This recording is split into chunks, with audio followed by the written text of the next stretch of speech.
In this case, even, the bank that was supposedly defrauded testified and said, we didn't lose anything. We want to do business with this guy again. We'd like to. But the judge said, no, no, no, no, no, no.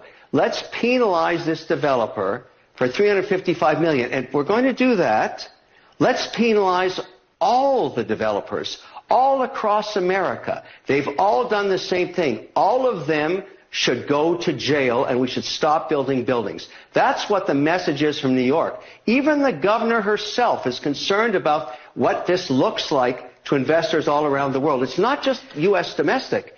All around the world, people are talking about what happened here. You really think people want to invest money in New York after this? Shark Tank's Kevin O'Leary slams mega loser state. Can we just call New York mega loser state New York from now on? He slams mega loser state New York over its $355 million Trump verdict and says it will drive businesses out of state. So here's the thing. Here are some things to know about the verdict. No evidence, no trial, no witnesses, no nothing. The judge just sat there and summarily said, you are guilty of fraud. I came up as an attorney and now I'm a judge, but also I'm an expert in real estate law and investment strategies. And I declare, because it wasn't a judgment, it was a decree. He said, I declare you are guilty of fraud, and boom, you're going to pay $355 million, which actually, when you look at it, and they talk about it in the articles and on the videos, when you look at the period of performance, that's another thing. When you look at the period of time that this is going to be paid over, it's really more like $600 million because of interest and penalties and things like that. Now, supposedly, Trump can appeal this and try and do all that stuff, which he really doesn't have to. Between his new $400 sneaker sales that have sold out and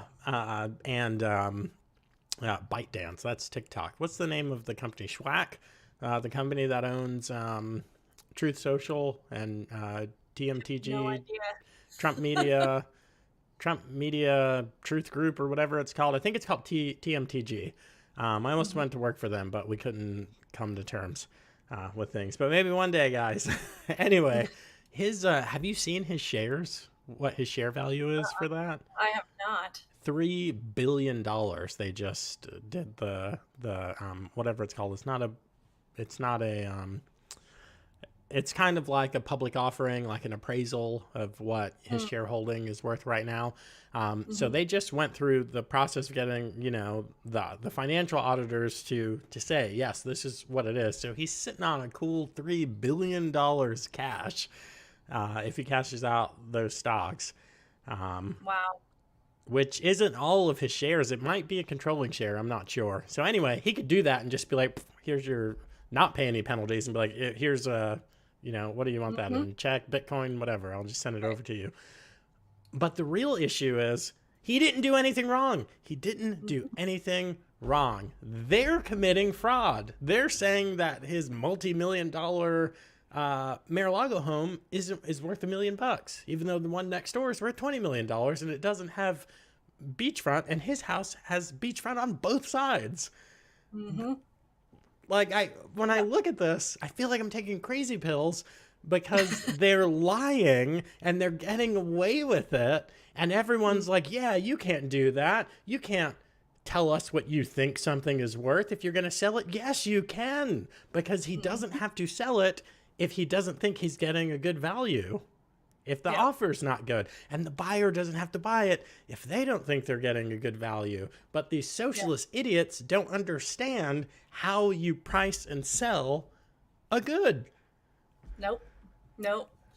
Yeah, the whole thing has been really interesting. On the real estate development side of it, I mean, I listened to several videos of Kevin O'Leary, is that his name? I didn't want to say the wrong name.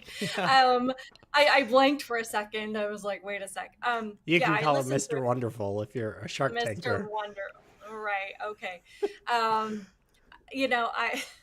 I listened to a few videos and I do appreciate his commentary on it, for those of us, again, who were not well versed in real estate development at all, I mean, he made it very clear that all of the things that they are accusing Trump of doing are practices that are standard across the board in real estate development.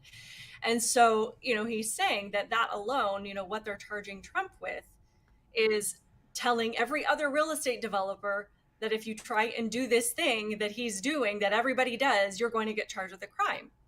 So, so of course, people are saying that this is going to keep people from investing in New York, from bringing their business here, from building businesses here. And then, of course, you have Kathy Hochul coming in and trying to reassure all of them that, no, it's fine. We're not going to penalize you. We're not going to do anything. This is just, this is just focused on Trump. But this is how stupid they are. If they say this practice that we're charging Trump for is just a one-off thing and all of you other guys can get away with it, then they're admitting that it's politically based. If everybody else can do it but Trump, then they have to admit that it's politically based. But if they let this precedent stand that people can charge and they say, no, it's not politically based, then they're like, oh, well, then you're admitting that all of us could be held to this standard. So either way, they're screwed. And if these real estate developers just happen to escape both of those possibilities of being penalized and criminalized, with the other cases against Trump, New York has sent the message saying, if we don't like you, we can just dig up some woman from your past, from the last 30 years, and get her to accuse you of sexual assault and go after you that way. So essentially, there is no benefit to anybody to bring their business to this state, because in all of these different areas, they can come after you and they will have absolutely no problem doing so. So they've really shot themselves in both feet at this point. Ooh, that's good. I'm going to use that. That's exactly what's happened. I don't know what's going on with this, so I'm just going to close it. My Rumble video was going crazy. Honestly, based on what you just said about Kathy Hochul and in New York, her and Letitia James, they're just like freaking frack. Mm-hmm. They're admitting to everyone who has anything up here at all, they're admitting that they are doing, what is it called? It's not called nefarious prosecution. It's like punitive. It's, I can't think of the word. It's prejudicial for sure. Yeah. But it's a word that means punishment. I just can't think of it right now. Malicious, which is a crime. They are guilty of malicious prosecution. Not just them. Attorneys general and district and commonwealth attorneys all over the United States are guilty of malicious prosecution with Donald Trump and with Trump supporters. You look at the J6 cases, people that were 3 or 4 miles away from the Capitol, but well, we have in our records that you are a Trump supporter, so prison. It's just like, are you freaking serious? Just put on a red armband already if you're going to be doing this. Yeah, exactly. Well, and I love that they still attempt to make the case that this is really about enforcing the law, yet in these same areas where they oversee every other kind of legal policy and activity, they're rampant with crime. They're letting criminals off with a slap on the wrist. They're punishing innocent people for defending themselves. And then, when people say we need a solution, the best they can do is hire a dance team for the NYPD or talk about more hip hop and federal policy. So, it's become more than a joke. And honestly, at this point, if you choose to live in New York or do business in New York, you get what you deserve. Yep. And if this president can come out of New York and go for the district that New York is in, circuit court wise, that would be really interesting. But Kevin O'Leary said him and his millions, he's not a billionaire yet. But him and his hundreds of millions of dollars, he said, I'm done. He said, I'm never doing, business in the mega loser of a state in New York again. And he's like, I'm building data centers, and I was going to build them at Niagara Falls. It's a great location. Awesome cooling system up there. But no, he's like, now he's looking at Virginia, West Virginia, Texas, Florida. He's looking at red states that don't have bullcrap, prosecution. And well, kind of, sort of. Florida has some bullcrap prosecution. We'll get to that in just a minute. But if they can do this to Trump, who is a bona fide, famous, internationally known star businessman, millionaire, now with the latest appraisal, billionaire, if they could do that to him, they could do it to anyone.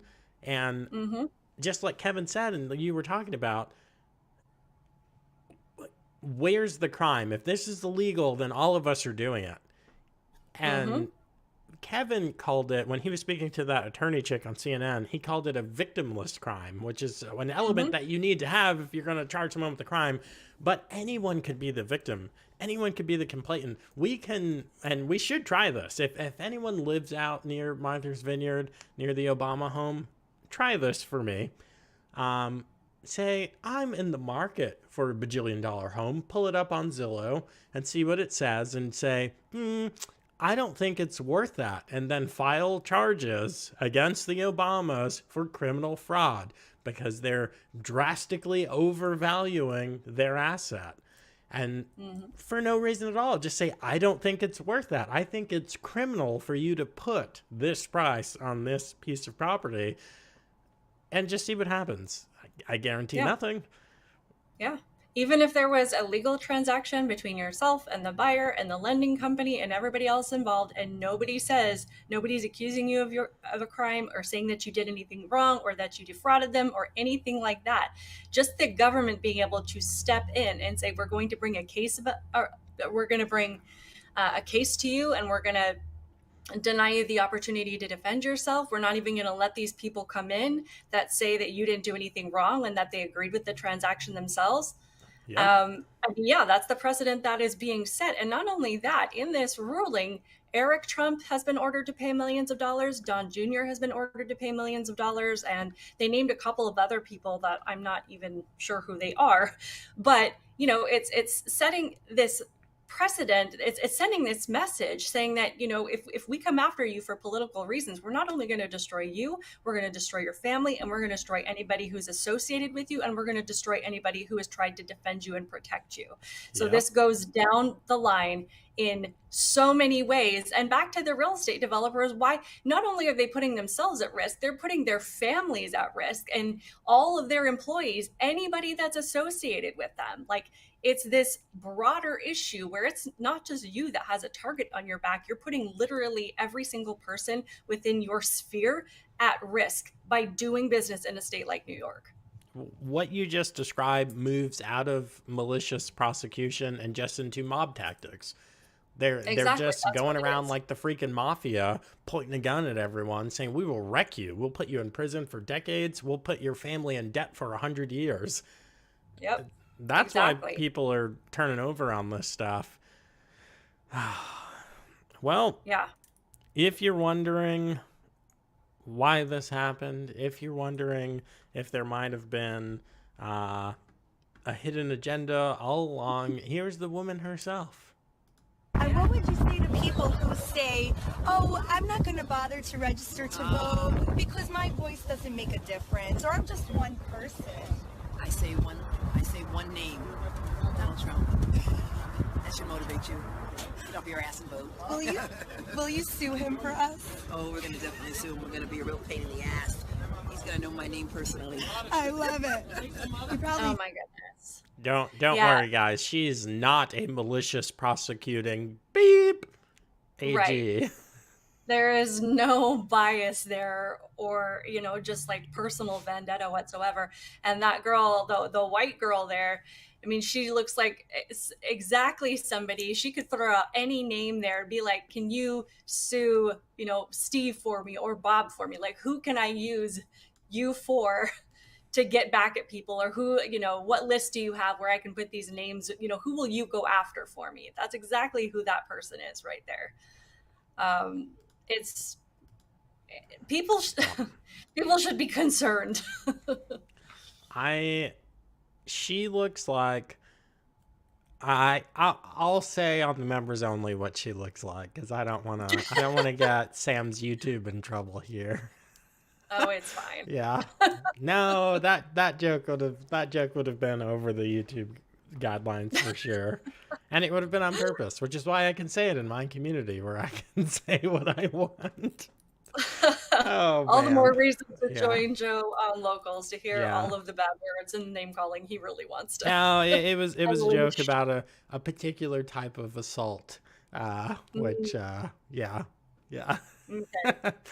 Okay. Anyways. You have to hear that. Yeah. Sometimes self-censorship is just tact.